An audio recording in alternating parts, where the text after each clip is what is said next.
আল্লাহ তাবারক ওয়া তাআলার কাছে যদি কেউ স্টেটমেন্ট চান যে আমি সারা জীবনে কত সেকেন্ড দেখেছি, আল্লাহ দিয়ে দিতে পারবে লিস্ট। যদি আপনি বলেন সারা জীবনে কত পা চলেছি আর কত কিলোমিটার চলেছি, আল্লাহ দিয়ে দিতে পারবেন।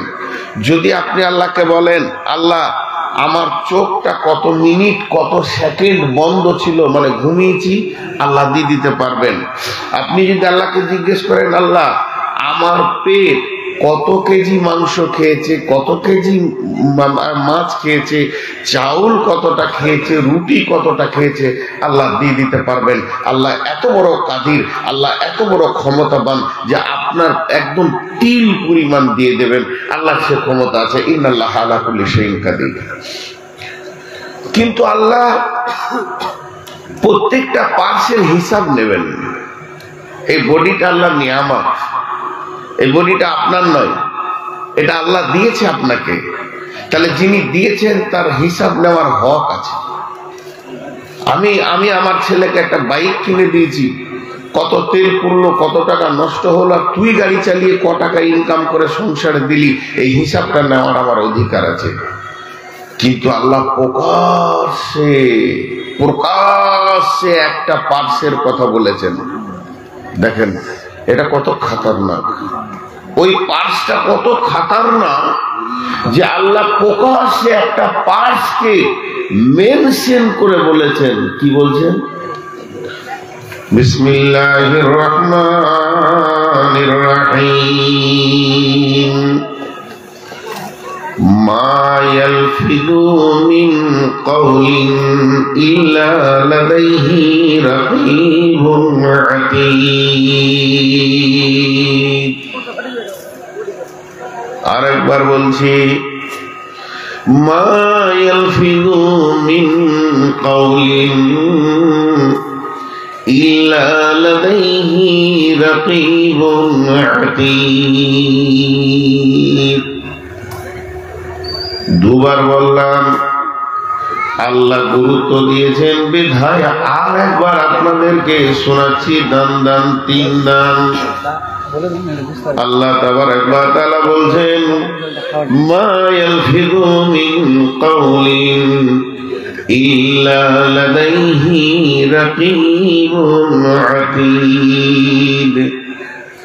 এটা তিনবার বললাম, এটা আমি গুরুত্ব দিলাম। আর আপনাদেরকে খুব মনোযোগ দিয়ে শুনতে বলছি, আমার বেটি, আমার মা, আমার বোন, আমার ভাই।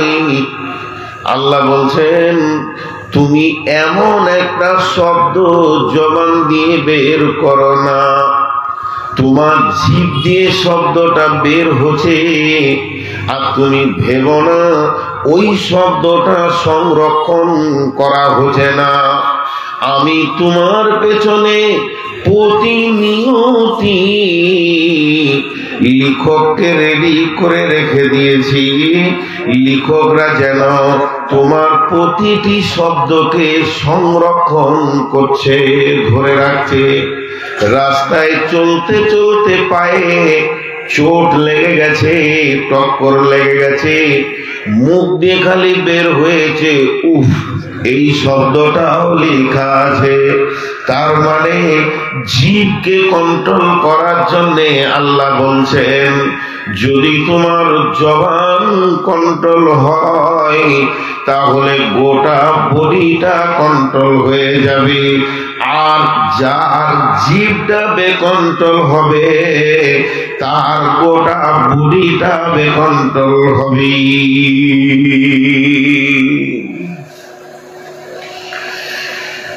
2 মিনিট দুটি কথা বলছি। শরীরে যতগুলি পার্টস আছে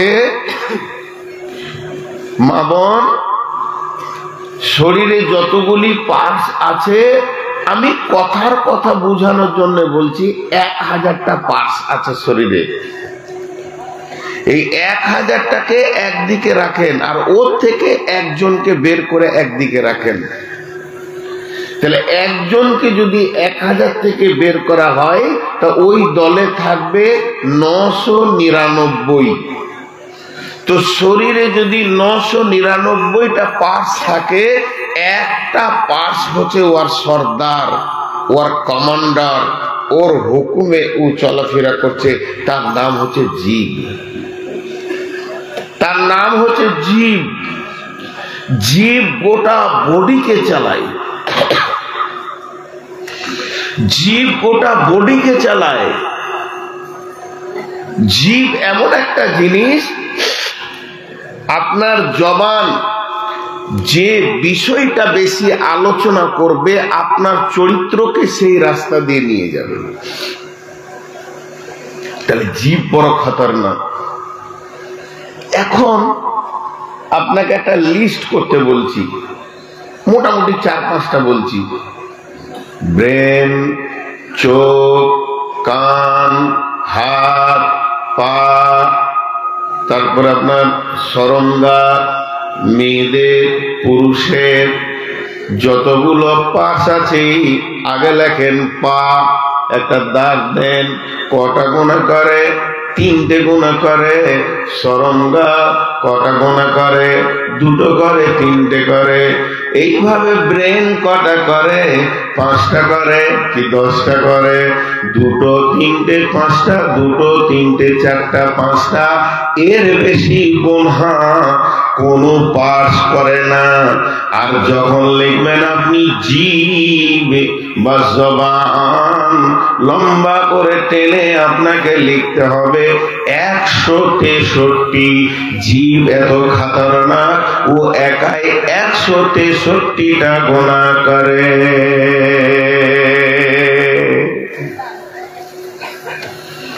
তাহলে কত খতরনাক, একাই 163টা গুনাহ করে জি। এখন চলেন, গোটা বডিতে মাংস আছে, হাড় আছে, এইটা হচ্ছে সব থেকে সরু পাশ। এরও ভিতরে আল্লাহ হাড় দিয়েছেন, এই শেষ কালেতে নখ দিয়েছেন এটা মজবুত রাখার জন্য। কিন্তু জীবের ভিতরে কোনো হাড় নাই, আর মাংসটা অতি নরম।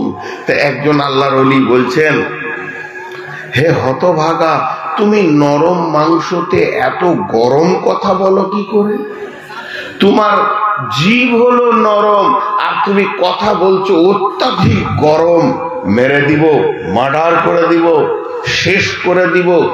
জীব তোমার কত খতরনাক। এবার চলেন আল্লাহ কি বলছেন জীবের ব্যাপারে। বিসমিল্লাহির রহমানির রহিম।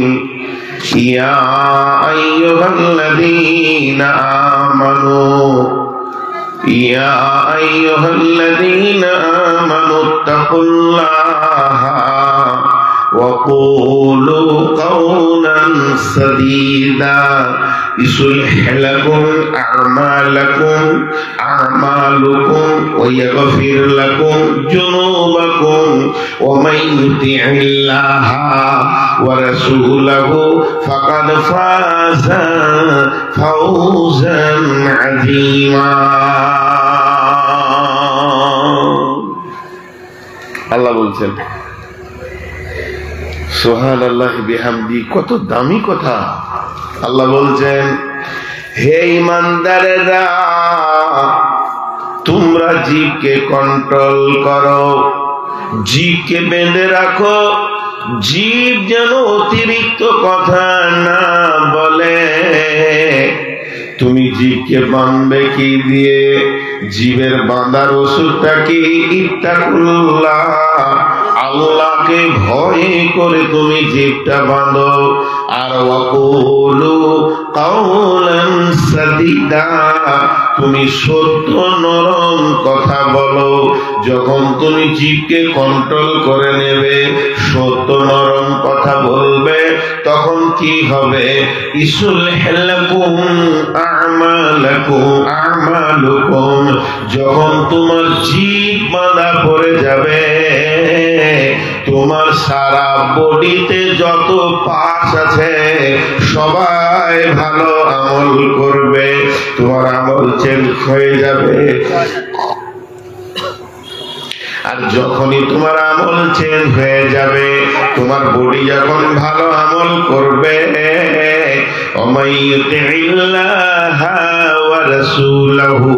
তোমার জন্য আল্লাহ এবং রসুলের রাস্তাটা আসান হয়ে যাবে, এটাতে তুমি নেমে যাবে।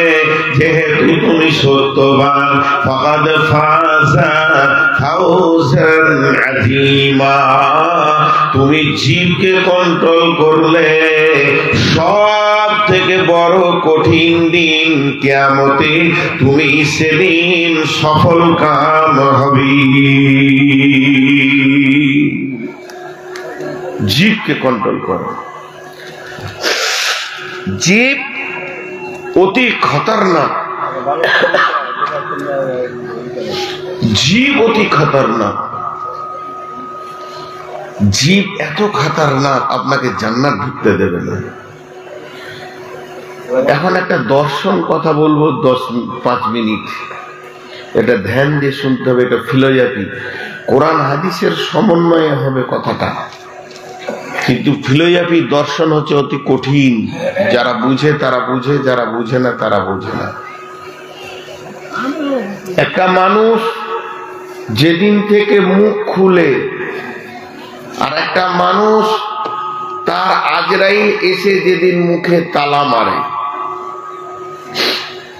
ওর যখন জন্ম হলো 1 বছর 1.5 বছর পর আব্বা মা বলতে শিখলো, মানে মুখ খুললো।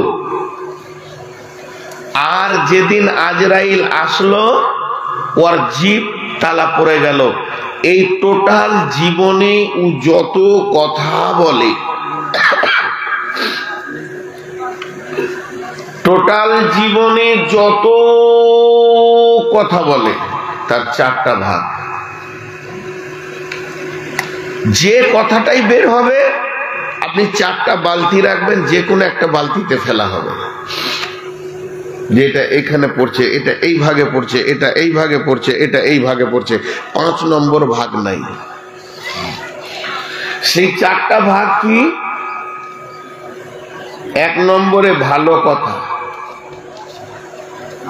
2 নম্বরে খারাপ কথা, 3 নম্বরে প্রয়োজনীয় কথা, 4 নম্বরে অপ্রয়োজনীয় কথা। মা বোনেরাও কান দিয়ে শুনেন, বিশেষ করে আমার বেটিদেরকে বলছি, শিক্ষিতা মেয়ে তোমরা কান করে শোনো। একটা প্রয়োজনীয় কথা, একটা অপ্রয়োজনীয় কথা, একটা ভালো কথা, একটা খারাপ কথা। এবার আল্লাহ বলছেন, যদি কেউ ভালো কথা বলে, কাউলুন মারিফুন, কাউলুন মারিফুন কাসাদাকাতিন। কেউ যদি ভালো কথা বলে, প্রত্যেকটা শব্দতে সে সাদাকার নেকি পাবে। এই যে এখন আমি বকছি, এটা হলো সাদাকা। এখানে টাকা দিলেন যেমন নেকি পেলেন, তেমনি একটা ছেলেকে গায়ে হাত দিয়ে বলবেন, ভাই তুমি আর বিড়ি খেও না, নামাজ পড়ো, নেকি পেলেন শব্দে শব্দে। এবার আর বলছেন, যদি কেউ খারাপ কথা বলে, তাহলে সে খারাপ কথাটা হলো একটা শব্দে শব্দে গুনহা। ওই গুনহাটা কেমন? সে একটা বিচন লাগিয়ে দিল, এখানে একটা মিথ্যা কথা বলে দিল, মানে একটা বিচন লেগে গেল। ওই বিচনে একটা আঁঠিতে আম হবে, 25টা 50টা তার গাছ হবে। তারপরে যখন আম ধরবে কয়েক হাজার তার গাছ হবে। তার মানে তার গুনাহ বাড়তে লাগলো। অতএব খারাপ কথা থেকে তুমি বাঁচো। উদাহরণ দেওয়ার জন্য বলছি, উদাহরণ মানে মিসাল। কেউ বলে দিল চায়ের দোকানে, কথাটা একজন বলল, কি বলল? নূর মোহাম্মদ চোর, সুদ খায়। শুনলো 20 জন, তারা 20 জন আবার বলবে 20 করে, তারা বলবে 20 করে, ওর গুনহার ঢেরি চালু হয়ে গেল। তাহলে শুনেন, এবার হলো প্রয়োজনীয় কথা। বিবিকে ডাকছি, শোনো বেগম, তোমার সঙ্গে কথা বলবো, হাসছি, গল্প করছি, নাতি নাতনিকে নিয়ে খেলা করছি, আনন্দ দিছি। বেটাকে ডেকে বললাম, বাবা তুমি হরিশ্চন্দ্রপুরে যাও, মালগুলো নিয়ে এসো।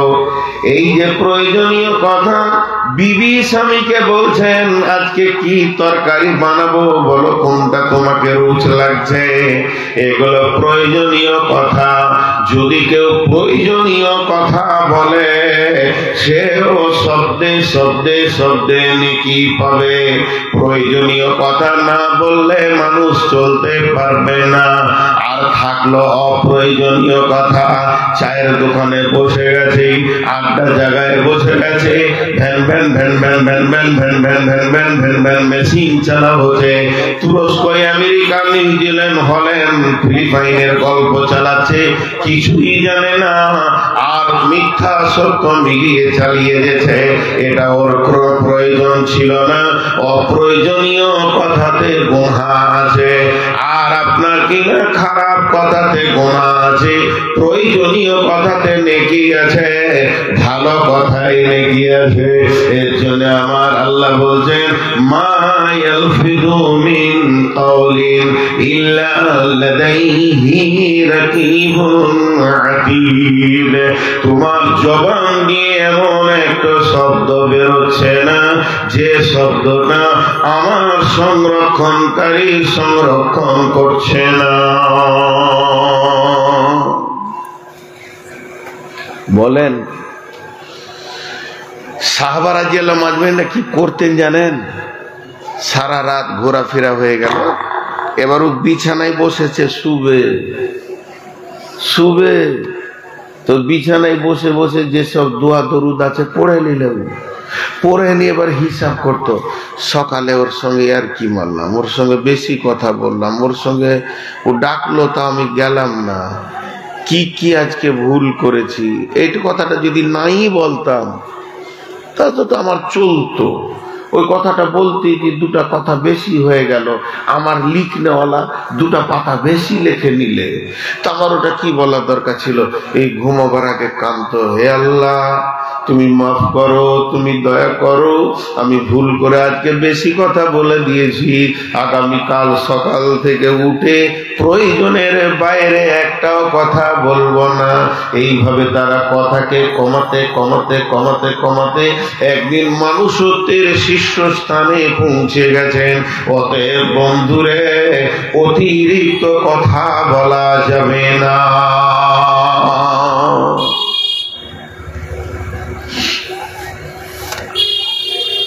একটা সাইকোলজিস্ট দিব এখন, হিসাবটা মন দিয়ে শুনবেন। হিসাবটা কি?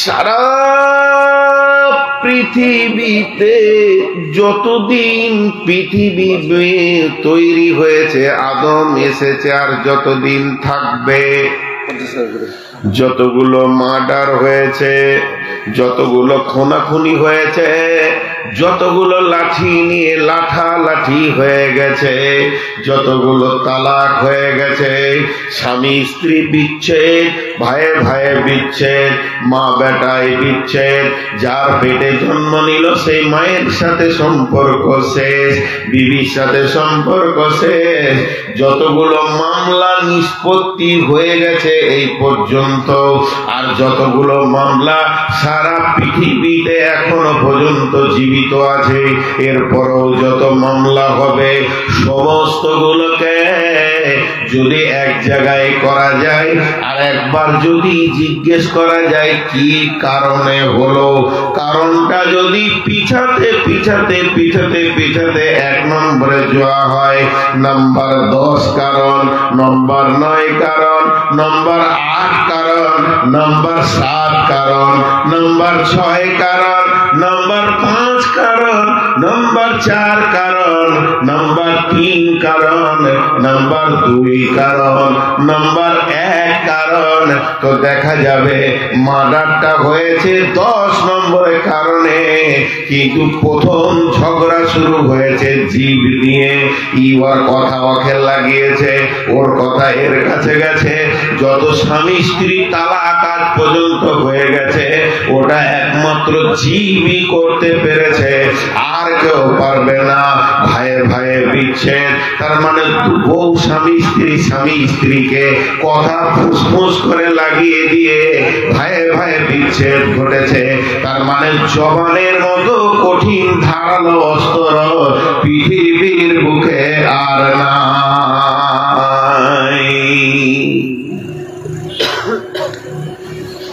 আপনারা বাঁশ কাটেন, ওইটাকে কি বলেন? এরকম দাও। দাও দিয়ে বাঁশ কাটা যাবে, কাঠ কাটা যাবে, দাও দিয়ে গরুর হাড্ডিকে চুরচুর করে দেওয়া যাবে, দাও দিয়ে আরো কত কাজ হবে। কিন্তু দাও দিয়ে মা বেটার সম্পর্ক কাটা যাবে না, স্বামী স্ত্রী সম্পর্ক কাটা যাবে না। পৃথিবীর সব থেকে ধারালো অস্ত্র হচ্ছে জীবের কথা। স্ত্রী এমন কথা বলে দিল স্বামীকে, সকালে উঠে মাকে কথা বলে না। আব্বা যে আব্বা লেখাপড়া শিখিয়ে ইট ভাটাতে কুলিগিরি করে ছেলে আমার কলেজে পড়বে, কত কষ্ট করে টাকা জমা করলো, ছেলে কলেজে পড়লো, কলেজে পড়ে ইঞ্জিনিয়ার হলো, আর ইঞ্জিনিয়ারের চাকরি করতে গিয়ে কুচবিহারে লাভ ম্যারেজ করে নিল। স্বাধীন দেশে স্বাধীন বেড়ে ছেলে উচ্চ শিক্ষিত হয়েছে, সেই বউটা এসে এমন কথা বলে দিল, আমার ফ্যামিলিতে তোমার বাপ অচল, একটা মূর্খ রাখাল ইটের ভাটার মালিক কোনদিন ইঞ্জিনিয়ার আর ডাক্তার বউয়ের পরিবারে থাকতে পারে না। এই কথাটা যে কত বড় অস্ত্র, এমন ধারালো কোপ মেরে দিল যে বেটাটাকে ইটের ভাটাতে ইট বোধন করে ইঞ্জিনিয়ার করেছে, সেই বেটা বাপের লাশ পর্যন্ত দেখতে আসছে না। এটা হলো জবানের ধারালো অস্ত্র দিয়ে কাটা। পৃথিবীর যত কাটা আছে, আমার হাতটাকে দাও দিয়ে কেটে দেন, হাসুয়া দিয়ে কেটে দেন, আর চাকু দিয়ে কেটে দেন, ডাক্তার সেলাই করে দেবে, 6 মাস পরে সব আবার যেমন ছিল হয়ে যাবে। কিন্তু জীব দিয়ে যেটা কাটবে ওটা সারা জীবনেও রিপেয়ার হবে না।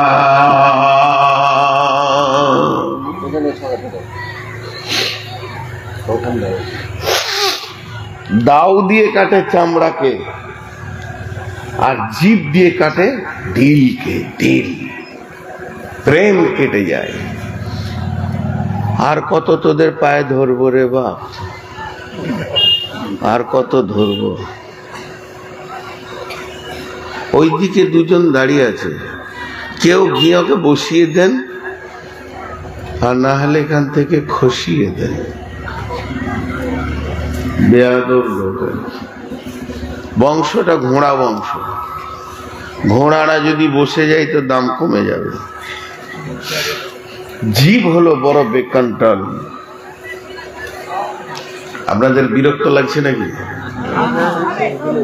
জি, এতগুলো লোক চুপ করে আছেন, আপনাদের বিরক্ত লাগছে? আমার শরীরে এখন জ্বর। আমাদের জিন্দগিটা আল্লাহ বানিয়েছে, মানুষ টাকাটা দেখে কিন্তু বাকিগুলো দেখে না। 4 জন বক্তা বক্তব্য করতে করতে মরেছে, আমার এলাকারই 2টো। আমি 6 থেকে 7 বার অ্যাক্সিডেন্ট করেছি, রাত 1:30টায় 2টোয়। এমন অ্যাক্সিডেন্ট করেছি, দুদিকে রোড জাম হয়ে এসে বলছে আপনি বেঁচে আছেন? আল্লাহ আছে। তো ভাইয়া, জীব বড় বেকন্ট্রোল। যার জীব কন্ট্রোল হয়ে যাবে গোটা দেহ কন্ট্রোল হয়ে যাবে। এবার আল্লাহ কি বলছেন? ইয়া আইয়ুহাল্লাযীনা আমানু ইজতানিবু কাসীরাম মিনাজ জান্নি ইন্না বা'দাদ জান্নি ইসমুন ওয়ালা তাজাসসু ওয়ালা ইয়াগতাব বা'দুকুম বা'দান আইয়ুহিব্বু আহাদুকুম আইয়াকুলা লাহমা আখিহি মাইতান ফাকারিহতুমুহু ওয়াত্তাকুল্লাহা ইন্নাল্লাহা তাওয়াবুর রহিম। সব থেকে বেশি গীবত করে মেয়েরা, মেয়েরা বেশি গীবত করে। 3টে মেয়ে চুপ করে বসে আছে, দেখাতে পারবেন না। 2টা মেয়ে চুপ করে বসে আছে, দেখাতে পারবেন না।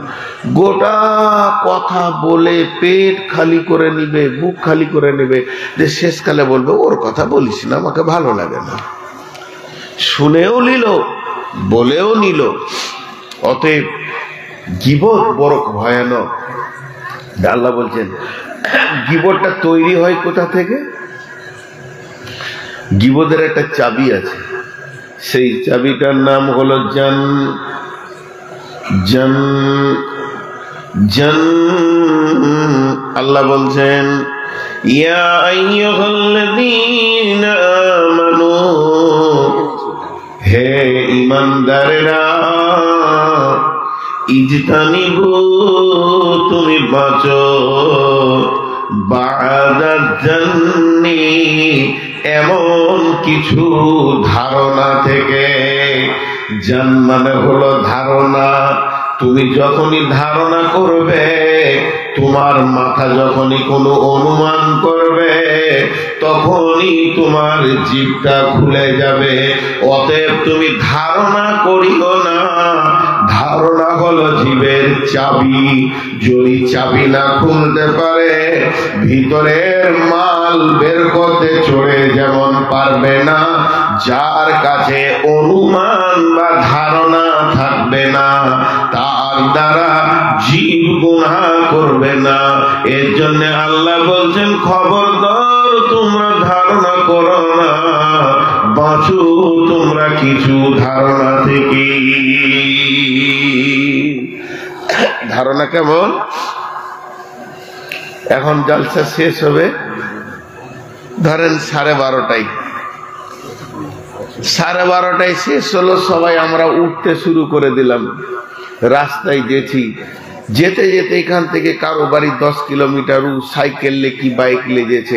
এমন সময় দেখছে একটা যুবতী মেয়ে আর এক যুবকের বাইকের পেছনে ও যাচ্ছে। ও ধারণা কি করলো? ও তখন ওর বন্ধুকে বলছে, দেখছিস রে এত রাতে জোয়ান জোয়ান ছেলে মেয়ে, যুগ জামানা খারাপ। ধারণা করলো কি করলো না? আরে হ্যাঁ না বলেন? ধারণা করলো, খারাপ ধারণা করলো। কিন্তু আসলে ঘটনাটা কি? আসলে ঘটনা হলো ওরা ভাই বোন। বোনটার রাত 1:30টায় হঠাৎ পেটে যন্ত্রণা, অত্যন্ত যন্ত্রণাতে কাঁদছে। ভাই বলে ওর তোকে হরিশ্চন্দ্রপুর নিয়ে যাব। এবার ভাই বোনে ডাক্তারখানা চললো, আর ধারণা করলো নোংরা, কিংবা তারা প্রেমিক প্রেমিকা গোপনে বাড়ি ছেড়ে পালাচ্ছে। ধারণা করলো দুজনে মনে হয় ভাই বোন জলসা শুনে বাড়ি যাচ্ছে। এ ধারণাটাও তোমার মিথ্যা, আগের ধারণাটাও মিথ্যা। আল্লাহ বলছে কোনো ব্যাপারে তুমি ধারণা করিও না। যখন তুমি ধারণা করবে, তখনই তোমার জিভ খুলে যাবে, আর তোমার জিভ কথা বলবে। এমন কিছু ধারণা আছে তোমাকে কাবিরা গুনার ময়দানে ডুবিয়ে দেবে।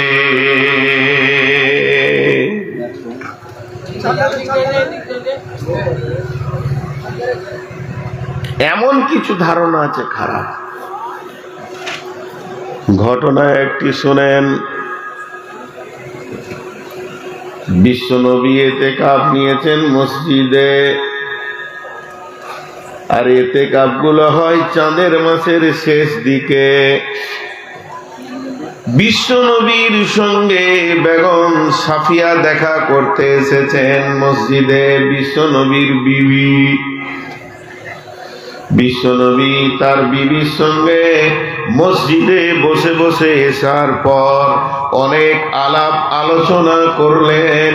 এবার মহিলা মানুষ, তিনি বলছেন, ইয়া রাসূলুল্লাহ, ইয়া হাবিবাল্লাহ, আপনি আমাকে একটু আগিয়ে দেন।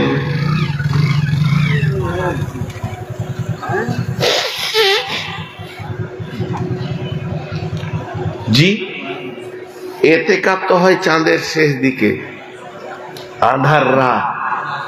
আর রাসূলুল্লাহ সাল্লাল্লাহু আলাইহি ওয়াসাল্লাম বিবির সঙ্গে কথা বলতে বলতে একটু রাত বেশি হয়ে গেছে। তখন ওনার স্ত্রী কি বলছেন, যে ইয়া রাসূলুল্লাহ, আপনি তো এতেকাপ নিয়েছেন, মসজিদ থেকে তো বাড়ি ঢুকবেন না, তবে আপনি রাস্তায় রাস্তায় গিয়ে আমাকে বাড়ির কাছাকাছি করে দেন, আমাকে ভয় লাগছে। নবীজি বললেন, চলো। আমার দিকে অ্যাটেনশন হন না, গাড়িটা সামনে আনা করাবো, ওইদিকে তাকিয়ে আছেন না, সবাই লয়। আমার চক্ষু সূক্ষ্ম, গাড়িটাকে এমনি করে দেখছে।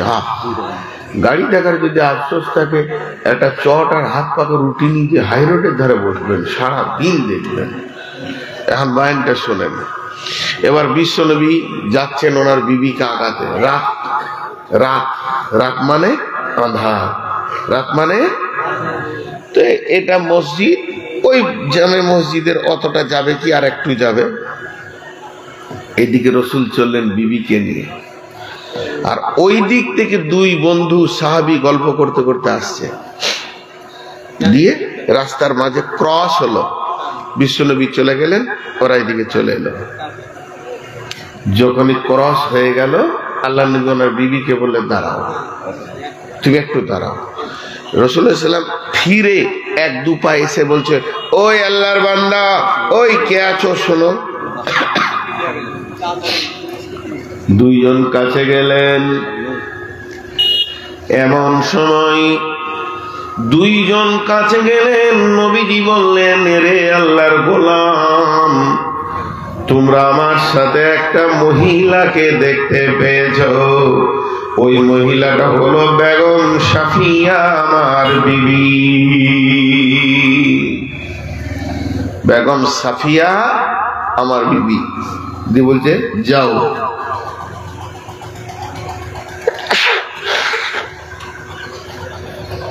যাও, এটা বলি বলছে যাও।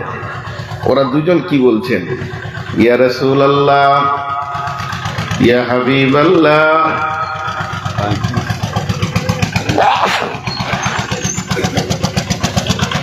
ও দয়ার নবী,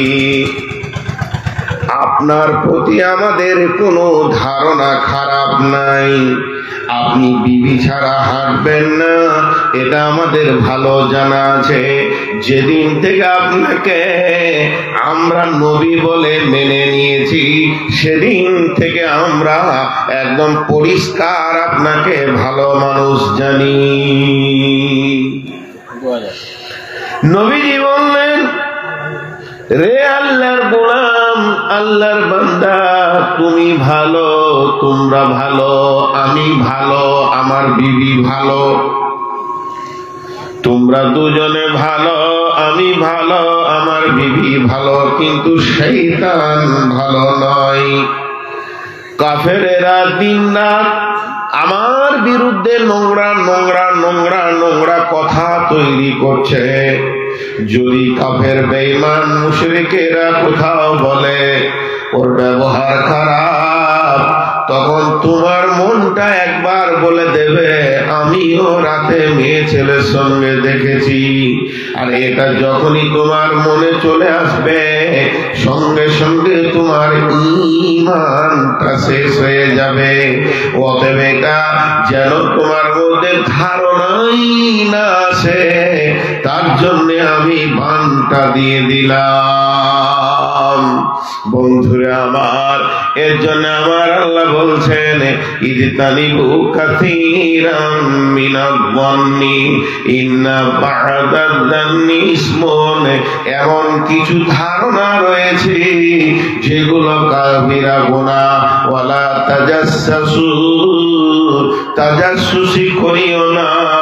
ওয়ালা ইয়াগতাব, এবং গীবত করিও না। বা'দুহুম আলা বা'দিন, একে অপরে পরনিন্দা পরচর্চা করিও না। আল্লাহ তাবারাক ওয়া তাআলা বলেন আইয়ুহিব্বু আইয়াকুলা লাহমান আখিহি মাইতান ফাকারিহতুমুহু ওয়াত্তাকুল্লাহা ইন্নাল্লাহা তাওয়াবুর রহিম। তুমি কি গীবত করে তোমার মরা ভাইয়ের মাংস খেতে চাইছো? নিশ্চয়ই তুমি এটাকে ঘৃণা মনে করবে। তার থেকেও ঘৃণা হলো গীবত, পরনিন্দা, পরচর্চা। ওয়াত্তাকুল্লাহ, আল্লাহকে ভয় করো। ইন্নাল্লাহা তাওয়াবুর রহিম, নিশ্চয় আল্লাহ তওবাকে কবুল করনে वाला।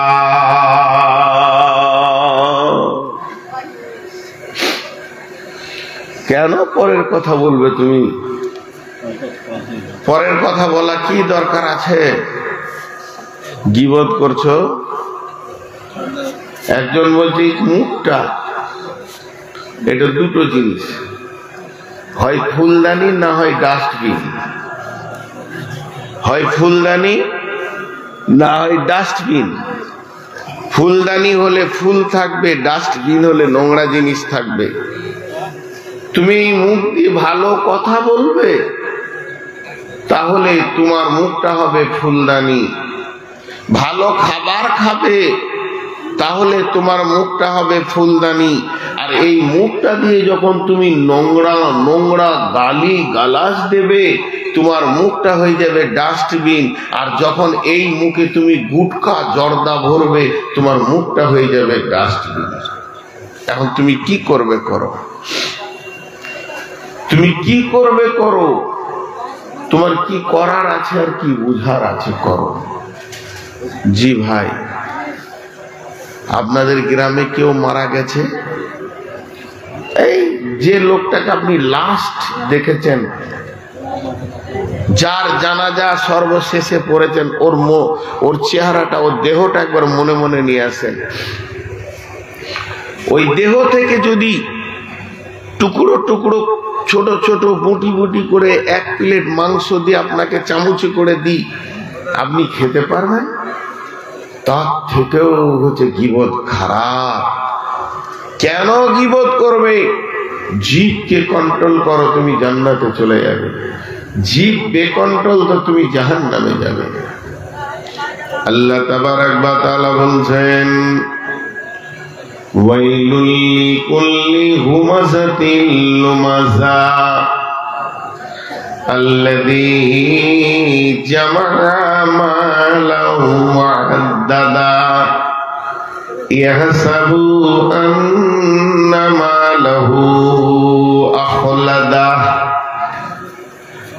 বন্ধুরা আমার, হে আমার বেটির দল ও সোনামানিক বোনেরা, ধ্যান দিয়ে শুনেন। আল্লাহ চারটা গুনার কথা বলছেন এখানে। ওয়াইল নামে একটা জাহান্নাম আছে, সেই জাহান্নামটার নাম নিয়ে আল্লাহ বলছেন ওই জাহান্নামে চার গুনাহওয়ালারা থাকবে। ওয়াইলুল লিকুল্লি হুমাযাতিল লুমাযা, যারা মানুষের পেছনে কথা বলে মানুষকে কষ্ট দেয়, আবার সামনে সামনে অপমান করে মানুষকে কষ্ট দেয়। ওয়াইলুল লিকুল্লি হুমাযাতিল লুমাযা, যারা মানুষের পেছনে কথা বলে, আমি নাই নূর মোহাম্মদের বিরুদ্ধে কথা শুরু হয়ে গেল, এগুলো যখন আমি শুনবো আমার কষ্ট হবে, মনে হবে না পৃথিবীতে বেঁচে থাকি, এত কথা শুনবো কেন? মানুষের কথাতে বড় আঘাত লাগে, তাহলে যারা পেছনে কথা বলে বলে ঝগড়া লাগিয়েও দেয়, জানও চলে যায়, সমাজকে নোংরা করে দেয়, কষ্ট দেয়। আবার কিছু লোক আছে সমাজ বোঝে না, একবারে সামনাসামনি অপমান করে।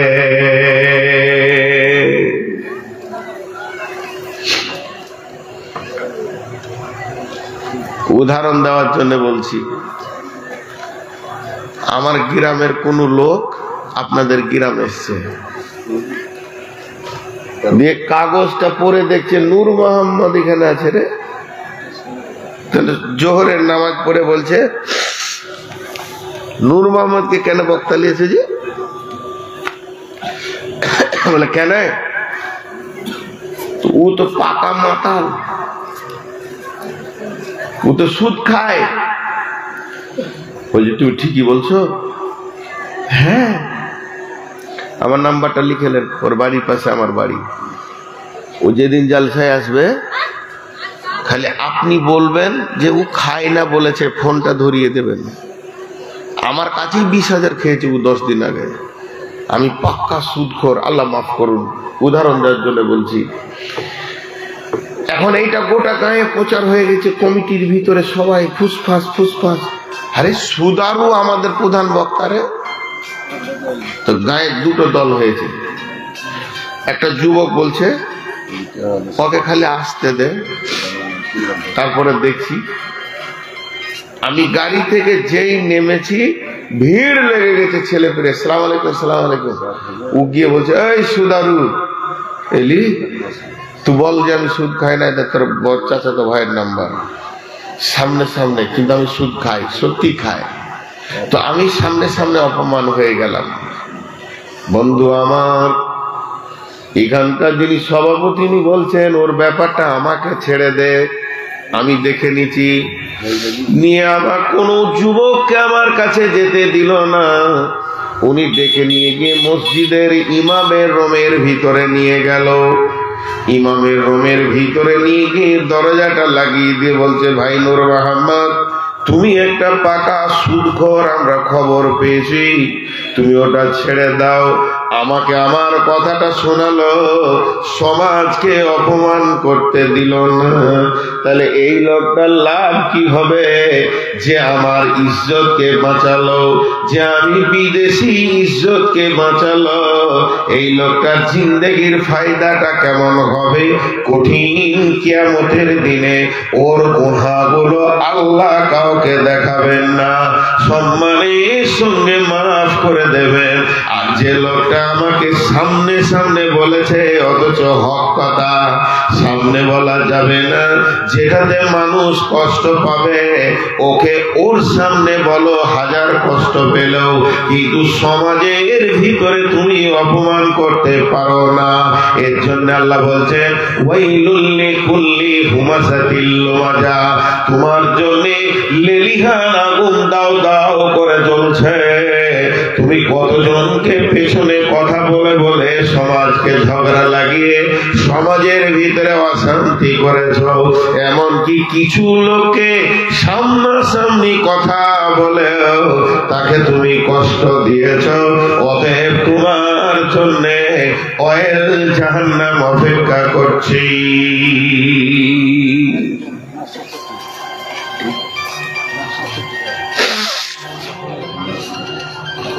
কার মোবাইলে এত রাতে ডাকছে কে?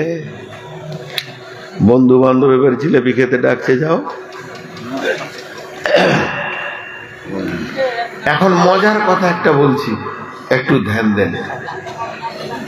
একটা অপমান করলো আমাকে সবারই সামনে, আর একজন আমার গুনাহকে ঢেকে নিল। আমি টু দি পয়েন্ট কথা বলছি। তা আল্লাহ ওর গুনাহকে ঢেকে নেবেন আর একে অপমান করবে না। তাহলে সামনে আর পেছনে কথা বলে যারা মানুষকে কষ্ট দেয়, তাদের জন্য অয়েল জাহান্নাম আছে। এই তোরা হরেন বাজাচ্ছিস কেন রে? দেখতে পেয়েছিস না যেখানে জালসা চলছে, নেমে পাড়া, নেমে পাড়া, পিক পিক পিক পিক করে বাজাতে রয়েছিস। হায়া শরম লজ্জা সব কোন দিকে চলে গেছে তোদের? তো দুই ধরনের, পেছনেও মানুষকে কষ্ট দেওয়া হয়, তবে তার কথাটা তার সামনে বলা যাবে, সমাজকে সরিয়ে, এটা অসুবিধা নেই। আল্লাহ তাবারাক ওয়া তাআলা বলছেন, আল্লাযী জামাআ মালাও ওয়া আদ্দাদা ইয়াহসাবু আন্না মালাহু আখলাদা। রব্বুল আলামিন বলছেন, চারটা গুনার কথা বলছেন, এবার সিরিয়াল দিয়ে গুনেলেন। 1 নম্বর হলো পেছনে কথা বলে কষ্ট দেওয়া, 2 নম্বর হলো সামনাসামনি কথা বলে অপমান করা সমাজে, 3 নম্বর হলো যারা মালকে গুনে গুনে গুনে গুনে রাখে, প্রাচুর্য বাড়ায়, আর 4 নম্বর হলো সে ধারণা করে আর ইহসাবু আন্না মালাহু আখলাদা, তার মাল তাকে কোনদিন ছেড়ে যাবে না, তার মাল তার সঙ্গ হবে। অথচ আল্লাহ রাসূল বলছেন, ওয়া আনাস রাদিয়াল্লাহু তাআলা আনহু قال قال رسول الله صلى الله عليه وسلم اتباع الميت ثلاثة فيرجعان اثنان ويبقى معه واحد فيرجعان أهله ماله ويبقى معه واحد عمله। আল্লাহর নবী বলছেন, যখন মানুষ মরে যায় সঙ্গে 3টে জিনিস যায়, কিছু মাল যায়, আত্মীয় স্বজন যায়, আর তার জীবনের আমলটা কবর পর্যন্ত যায়। যখন তাকে কবর দেয়া হয় 2 জন ফিরে চলে আসে, আহাল আর মাল, কবরের সঙ্গে থেকে যায় আমল। কতজনে এসে স্নেহ মমতায় ডাকিবে নামটি ধরে, কত বন্ধুর স্মৃতির অশ্রু ঝরিবে তোমার পরে, সারা নাইবে ফিরে যাবে তারা আমাকে পেছনে রেখে, তুমি হাসিবে সবার কাঁদায়া সবার অশ্রু মেখে। ধরণীর বুকে যত আশা আর চিনু সম্পদ যত, তোমারই মাটিতে মিশাইয়া যাবে হায় আমার দেহের মতো। একটি সকাল একটি বিকাল কাটেনি যাদের ছাড়া, ভাবিতে পারিনি কেমন এতে হায় পর হয়ে যাবে আজ তারা। যেমনি একা একই আসিল হবে একা একই যাব, বিদায় কালে পথের সাথী কোথায় গো পাব, তুমি মোর সাথী চিরজনমের অগ কবর গাহের মাটি। দুনিয়ার সব মায়ার পেছনে তোমারে জেনেছি খাঁটি, তুমি পেতে দেবে হয়, তুমি পেতে দেবে হয় ধুলির আসনে, জানাবে আদর কত তোমারই মাটিতে ঘুমায় পড়িব চিরজনমের মতো। রবে না সেদিন পিতার আদর মাতার স্নেহের কল, বন্ধু স্বজনে ব্যথা অনুভূতি শিশুদের কলরল, প্রিয়তমার দেবে না মুখে সোহাগ মাখা চুল, ঘুমানোর পালা আসিবে যেদিন নিরালা নিঝুম। কবর গাহের মাটি দুনিয়ার সব মায়ার পেছনে তোমারে জেনেছি খাঁটি। বিবি থাকবে না, সন্তান থাকবে না, সন্ততি থাকবে না, বেটা থাকবে না, বউ নাতি পোতা কেউ থাকবে না। যেমন একা এসেছি একাই যেতে হবে, মাল তোমার সঙ্গ দেবে না। অথচ আমার আল্লাহ বলছেন, ওই বেঈমানেরা যারা ওয়াইল জাহান্নামে যাবে তাদের ধারণা আমার মাল আমাকে কোনদিন ছেড়ে যাবে না। জি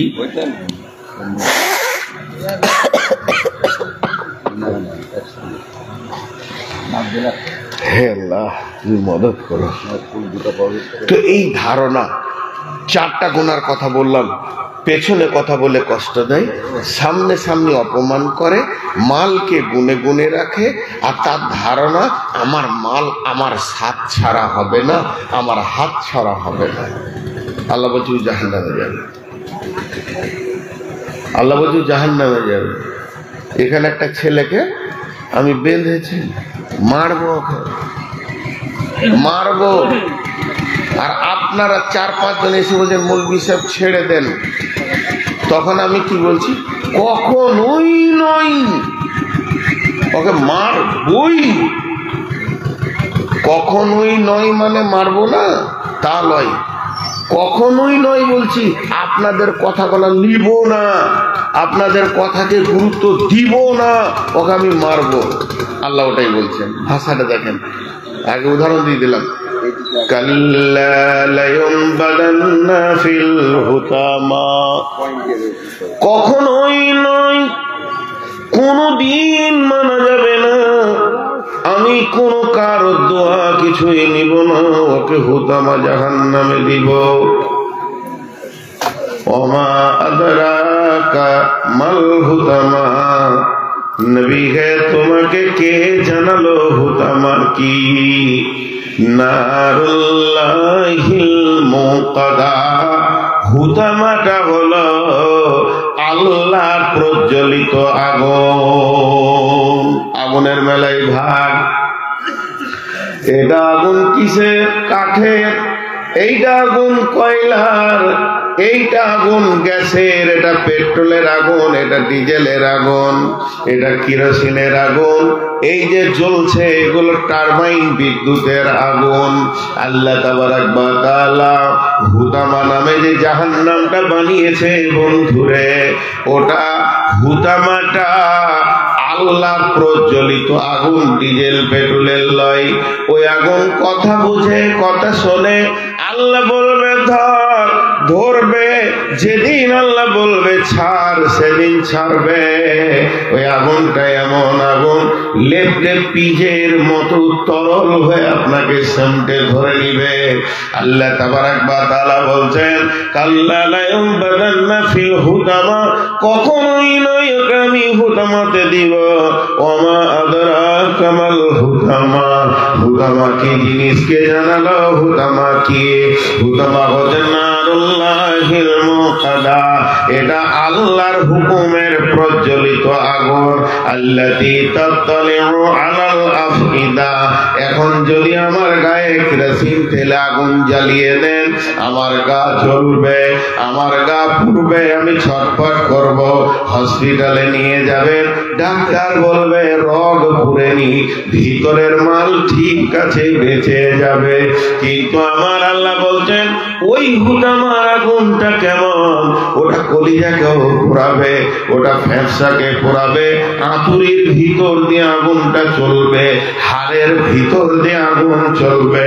তার মানে একটা লোকের গায়ে কারেন্ট দিলে যেমন গোটা বডিটাকে সফট করে নেয়, ওই রকম ওই আগুনটা রন্ধে রন্ধে চলবে। আল্লাতী তাত্তালিউ আলাল আফইদা ইন্নাহা আলাইহিম মুসাদা, তাকে মজবুত করে বাঁধা হবে, তারপরে ওই আগুনটা চালানো হবে। তাকে হিলতে দেওয়া যাবে না, তাকে লড়তে দেওয়া যাবে না। বহু সমাজকে কষ্ট দিয়েছে, প্রতিবেশীকে কষ্ট দিয়েছে, এলাকাবাসীকে কষ্ট দিয়েছে। এর জবানের কারণে কত মার্ডার হয়েছে, কত বিচ্ছেদ হয়েছে, কত তালাক হয়েছে, কত মা বেটার ভাত পেছে না, কত ভাই ভাই খুনাখুনি হয়ে গেছে। এই লোকটাকে ওই আগুনটা চালাবো, যখন চালাবো তো মজবুত করে বাঁধবো। ফি আমাদিন মুমাদ্দাদা, আমার জাহান্নামে বড় বড় খাম্বা আছে, সেই খাম্বার সঙ্গে বেঁধে দিয়ে এই আগুনটা ওর ভিতরে রন্ধে রন্ধে যখন যাবে, তখন ও বুঝবে জীবকে বেকন্ট্রোল করা কত গুনাহ।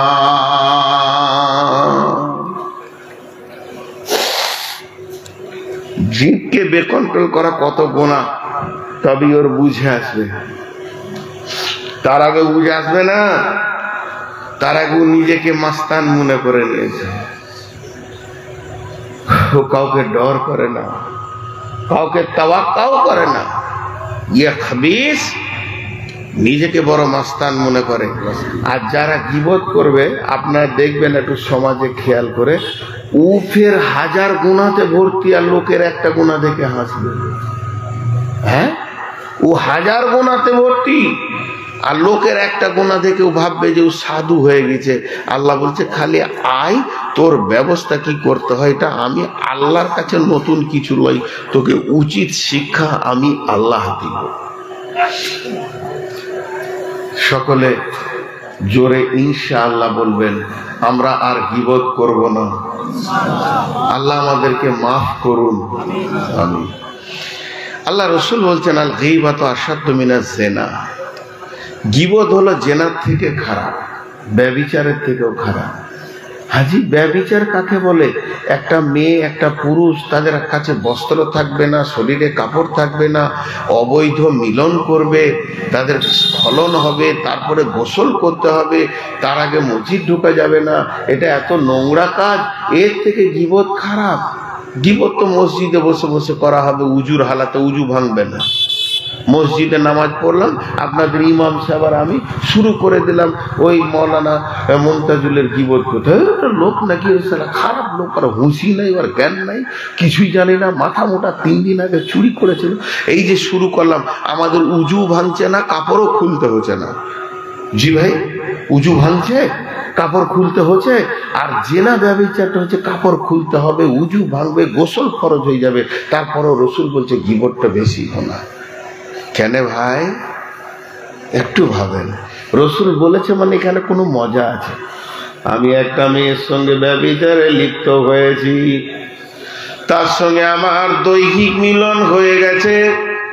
আজকে রাত্রিতে সে জালসা শুনছেন, মাওলানা সাহেবের মুখের বর্ণনা, বদরুদ্দোজা নদভী জিনার ব্যাপারে অনেক অনেক গুনার কথা বলেছেন।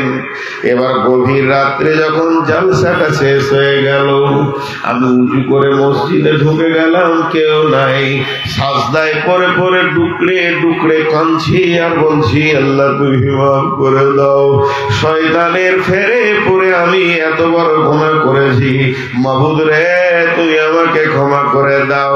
যে মেয়েটার সঙ্গে আমার ঘটনা ঘটেছে, ওই মেয়েটি একইভাবে সে ঘরে কাঁদছে, অন্ধকার ঘরে টুকরে কাঁদছে আর কাঁদছে আর বলছে, মাবুদ তুমি মাফ করে দাও, নাই হালাক হয়ে গেলাম, ইজ্জত চলে গেল, মাবুদ রে তুমি ক্ষমা করে দাও। এটা একদিন ক্ষমা হয়ে যেতে পারে, এটা একটা ক্ষমা হওয়ার সম্ভাবনা আছে। এটা ক্ষমা হয় এমন কিছু নয়, আল্লাহ এখনো তওবার দরজাকে খুলে রেখেছে। কিন্তু আমি যদি গীবত করে, আমি আর ইমাম সাহেব গীবত করেছি কার না, কালবাহুরা মাওলানা শাহাবুদ্দিনের গীবত করে দিলাম। দুজনে গীবত করার পর এবার মাওলানার বয়ান শুনছি বদরুদ্দোজা নদভীর কাছে যে গীবত বড় গুনাহ, খবরদার করো না। আল্লাহ বলছেন জাহান্নাম চলে যাবি। আমি খালি সুলবুল সুলবুল করছি, কখন আমি মাওলানাকে পাবো, হাতটা ধরে ক্ষমা চেয়ে নিব, ভাই তুমি মাফ করে দাও। হঠাৎ দেখছি মাদ্রাসায়, আমি বুকে জড়িয়ে ধরলাম, এক পাশে নিয়ে গিয়ে রোমের ভিতরে দরজাটা লাগিয়ে দিয়ে হাত দুটো চেপে ধরে বলছি, ভাই তুমি আমাকে মাফ করে দাও, আমি একটা বিরাট বড় গুনাহ করেছি, আমি আপনার নামে বদনাম রটিয়েছি। উনি বললেন, জান মাফ করে দিলাম। এত যখন কাঁদছে, আমার গুনাহটা মাফ হয়ে গেল। কিন্তু আমি যে 10 জনকে বলেছি, তারা যে 20 জনকে বলছে, তারা 100 জনকে বলছে, গোটা পঞ্চায়েত হলো, গোটা থানা হলো, গোটা এলাকা হলো, গোটা দেশ জুড়ে হলো, সবারই মুখ চলতে আছে, এ গুনাহগুলো আমার আমল নামাতে আসবি। ওদের জবানকে কন্ট্রোল করো, খবরদার গীবতের মতো গুনাহ তোমরা করিও না।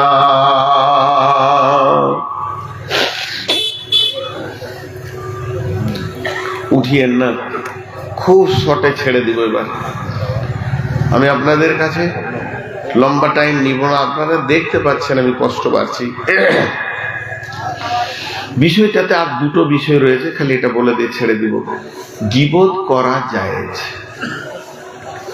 গীবত করা যাবে। এতক্ষণ বললাম না জায়েজ, যাবে না, এবার বলছি জায়েজ। গীবত করতে বলা হয়েছে, রসুলের হাদিস আছে, গীবত করা যাবে 6টা। কটা? জোরে বলেন, কয়টা?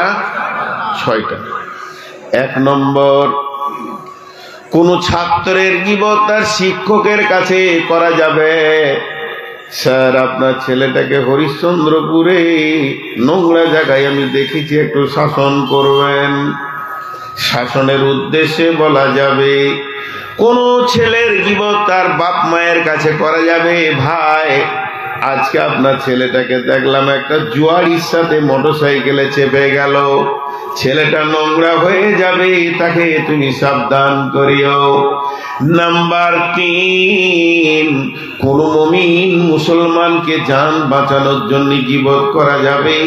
আমি এখন গাড়িটা নিয়ে এদিকে বের হয়ে টালবাংরোয়া যাব, আপনি সামনে এসে বলবেন সামনে কালু ডাকাতের ঘর, যান চলে যেতে পারে, পাকা খুনি মানুষ মারে, খবরদার এদিকে যাবেন না, এর জন্য গীবত করা যাবে। কোন ভালো ছেলের খারাপ মেয়ের সঙ্গে বিয়ে হয়ে যাচ্ছে, একজন আলেম, বাড়ি হচ্ছে টালবাংরোয়া, ছেলেটা অতি শান্ত, অতি ভালো, কিন্তু আপনার গ্রামে যে মেয়েটার সঙ্গে বিয়ে হচ্ছে, মেয়েটা প্রথম থেকেই বেশ বদমাশ করে, দিনরাত বেপরদা ঘুরে বেড়ায়, চালচলন খারাপ, এই বিয়েটাকে আপনাকে ভেঙে দিতে হবে, নচেত ভালো ছেলেটা জান চলে যাবে। তেমনি কোনো ভালো মেয়ের মাতালের সঙ্গে বিয়ে হয়ে গেছে, আপনাকে বলে দিতে হবে আপনার ছেলে জান চলে যাবে, পড়ে যাবে, এ মেয়ে আপনার বইয়ের উপযুক্ত নয়, আপনি আলেম মানুষ, চলে যান। কিংবা বলতে হবে আপনার ছেলের উপযুক্ত এই মেয়ে নয়, কিংবা বলতে হবে এই মেয়েটি ভালো, ছেলেটা মাতাল জুয়ারি, এইভাবে বিয়ে ভেঙে দেওয়া। কারণ একটা নেককার মেয়েকে খারাপ ছেলে থেকে বাঁচানো, আর খারাপ মেয়েকে নেককার ছেলে মানে ভালো মেয়েকে বদমাশ ছেলে থেকে বাঁচানোর জন্য গীবত করা যাবে।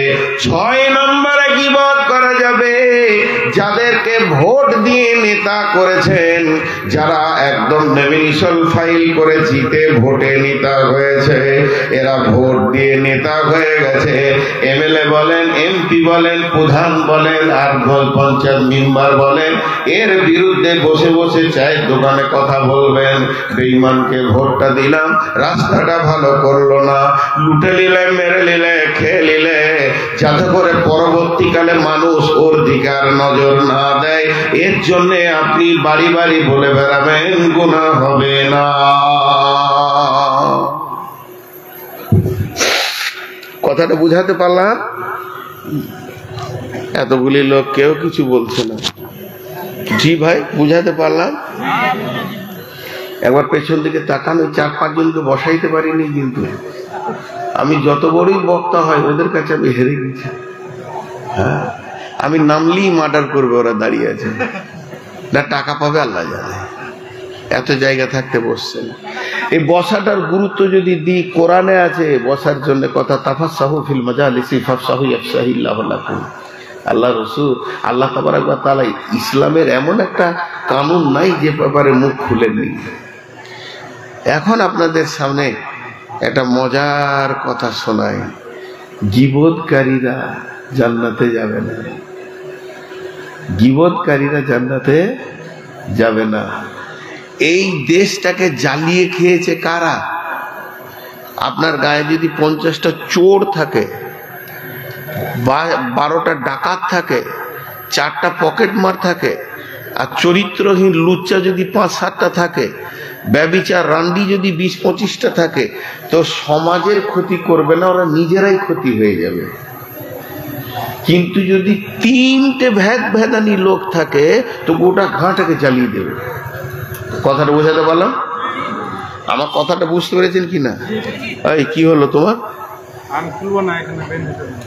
যাও যাও, সামনে থেকে যাও, শেষ দিকে আর আসিস না রে বাপ, এমনি রোগা মানুষ, প্রেশার হাই আছে, এখান থেকে কিল ছুড়ে দেবো, পেটে তখন আঁতুড়িতে গিঁট লেগে যাবে। লাও, ওইখানেই ঘুরুক ঘুরুক করছে, যাও তুমি সামনে থেকে যাও। তিনটে যদি ফালতু কথা বলনেওয়ালা লোক থাকে আর গীবত করনেওয়ালা থাকে, তাহলে পুরা দেশটাকে জ্বালিয়ে দেবে। আর যারা গীবত করে ফালতু কথা বলে তারাই দেশকে জ্বালায়। এবার ওরা জান্নাতে যাবে না কেন? জান্নাতের পরিবেশ হচ্ছে অতি মলিন ঠান্ডা। কিলান সালামান সালামা, সালাম সালাম আলাইকুম, সালাম আলাইকুম, সালাম আলাইকুম, শান্তি আর শান্তি। তাহলে এরা যদি ঢুকে তো পরিবেশটা ঠিক রাখবে? আর বলে রাখবে? একটা উদাহরণ দিই। আপনাদের মসজিদে রান্না বান্না চলছে, মসজিদে এই রান্না বান্না চলছে, তো 20 কেজি খাসির মাংস নিয়ে এসছে কমিটি। ভাবিয়েন না যে আমি আবার খাসি খেয়েছি, ধারণা করেন না, এটা উদাহরণ দিচ্ছি। বাবুর্চিকে বলছি স্পেশাল করে রান্না করো। বাবুর্চি একটা গ্যাসকে জ্বালিয়ে দিয়েছে, বড় হাঁড়ি চড়িয়ে দিয়েছে। সর্ষে তেল এলো, তেল বলছে ঢুকবো কি হাঁড়িতে, বাবুর্চি বলছে ঢুকে পর। বাদামের তেল ঢুকে পর, যদি সূর্যমুখী তেল আসে তাও বলবে ঢুকে পর, ডিস্টার্ব নাই। যদি ঘি ডালডা আসে ঢুকে পর, সোয়াবিনের তেল তুইও ঢুকে পর, কোনো অসুবিধা নেই। কিন্তু যদি একবার কিরোসিন বলে ঢুকবো, বাবুর্চি বলবে খবরদার সরে যা। তুই যদি সামান্য ঢুকে যাস গোটা হাঁড়িটার পরিবেশ খারাপ করবি। তেমনি এদিকে বলবে মরিচ যদিও ঝাল ঢুকে পর, ধুনে ঢুকবে, জিরা ঢুকবে, হলুদ ঢুকবে। কিন্তু যদি মাঝে নিমের পাতা বলে আমিও ঢুকবো, বলবে চলবে না। বন্ধুরে আমার, পৃথিবীর বুকে উঁচু নিচু ছোট বড় গুনাহ করনেওয়ালা আল্লাহ যাদেরকে মাফ করবেন সকলে জান্নাতে যাবে কালেমাওয়ালারা। কিন্তু যারা চায়ের দোকানে আর অন্য জায়গায় ভ্যাট ভ্যাট করে বকে সমাজকে নষ্ট করেছে, এদেরকে জান্নাতের গেট পারমিশন দেওয়া হবে না।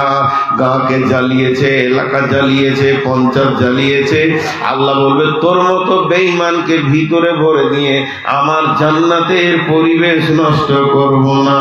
অতএব আল্লাহ বলতেন লা তাসমাউ ফিহা লাগওয়াও ওয়ালা কিযাবা জাযাআম বিফাকা লা ইয়াসমাউ ফিহা লাগিয়া। আল্লাহ কোরআনে বলছেন, হে জান্নাতীর দল, জান্নাতে অতিরিক্ত কথা শুনতে পাবে না, সেখানে গালিগালাজ শুনতে পাবে না। এমন পরিবেশ হবে শান্তি আর শান্তি।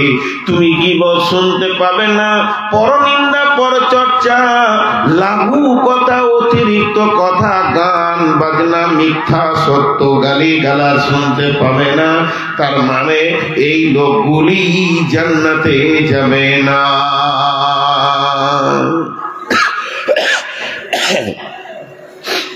আর একটা কথা,